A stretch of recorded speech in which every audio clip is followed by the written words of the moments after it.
back to Sprague River Homestead on your Top 5 Tuesday. So today we're going to talk about your top 5 easiest vegetables for new homesteaders and new gardeners to plant. Okay, so the top of my list for your easiest new homesteader vegetables is going to be the simple potato. These guys can be grown anywhere. You can do them in raised beds, you can do them in the ground, you can do them in pots, you can do them in towers. So potatoes, going to be by far the easiest thing you can do. Whether or not you want to spend a lot of time hilling them as you go, doesn't really matter. I've had good success with either. A lot of super easy varieties out there. You do want to check to see what zone you're in and whether you need a short, medium, or a long season variety. But by and large, potatoes, easiest thing you can grow. Okay, number 2 on my list is going to be your greens. From kale, chard, spinach, collard greens, if you're in an area that they'll grow, and even lettuce. Keep in mind that with your lettuce, it's one of the few that are not terribly cold tolerant, so you're going to have to kind of fudge when you plant it. And some of these guys will bolt. Spinach in particular, when it gets hot, will go to seed. There are some great varieties out there that are very heat tolerant, so you might want to check those out. But as far as super vegetables that you can start eat early, take a frost or a freeze if you maybe get them in a little too soon. It's going to be your chard and your kale. Some chard varieties are more weather tolerant than others, but by far, chard and kale being 2 of the easiest ones. Okay, coming in at number 3 on our list is going to be your root crops. Things like radishes, beets, turnips. Notice that I don't include potatoes because we did that separately. Being that they are a nightshade, they're a little bit different. So your things like carrots, however, are going to be tough. Carrots, even I struggle with, being where we are. We're very dry. Carrots need to be very moist. When we lived down south, carrots started really well. You get good yield out of a lot of root crops. Not a lot of stuff bothers them. You will get some borers and different stuff that'll get into them. But they're a quick turnaround. Beets are like 60 days. From the time you put seeds in to the time you're harvesting your radishes is just barely a month. Turnips are another one that is 60 to 90 days. So very quick turnaround. Remember, when you start these guys by seed, don't overplant because you got to do a lot of thinning out. Beets in particular, you can literally in a hole put 1 little beet seed. They have a really good germination rate.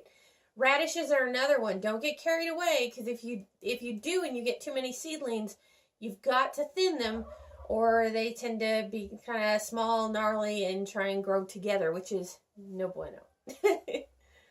Okay, number 4 on my list is going to be peas. I've never met a person who couldn't grow peas. The biggest problem with peas is make sure that you keep squirrels, chipmunks, and rabbits out of your garden because they love them. They're delicious.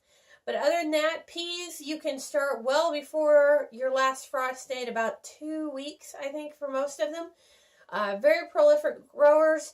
They don't mind the cold at all, which is a good thing. Never had problems getting peas to start. You can do it a couple different ways. You can just straight sow them in. You can soak them for 24 hours and then go ahead and plant them in the garden. A couple different ways to do it there. Great plants for newbies. And they're fun to eat out of the garden raw. Okay, so the last thing on my list is going to be squash. And this is probably because anybody who's ever gardened for any length of time will tell you that zucchini, as much as we all look forward to it, becomes almost a curse by mid to late summer. Zucchini, in particular, and crookneck squash, which are the yellow squash, very prolific growers. If you can get them started, again, watch your squirrels. They'll try and dig up your seeds and eat them. But they grow very fast. They put out fruit pretty fast. They are not, however, terribly cold tolerant. So make sure that you're watching your frost dates and getting them out well after the frost is over, and be quick to cover if you do know that there's a frost coming. We get frost all year long, so I grow zucchini. I just have to be really quick with my frost blankets. Okay, so that was your top 5. I am going to mention as a little bit of a bonus item here, tomatoes. Depending where you're at, tomatoes can be a great grower. I started with tomatoes when we lived in Mississippi and had 6-foot plants by the end of the summer in my first year. If you are in a climate that tomatoes are good for, being where we are, tomatoes, it's a fight, so they're not for everybody, and that's why they didn't make my top 5 list. But I think every gardener will agree, tomatoes are always a good thing to try and grow. Your options are endless. You can eat them raw, of course. We make our own ketchups, chili sauces, spaghetti sauces, and who doesn't love salsa and tomato soup?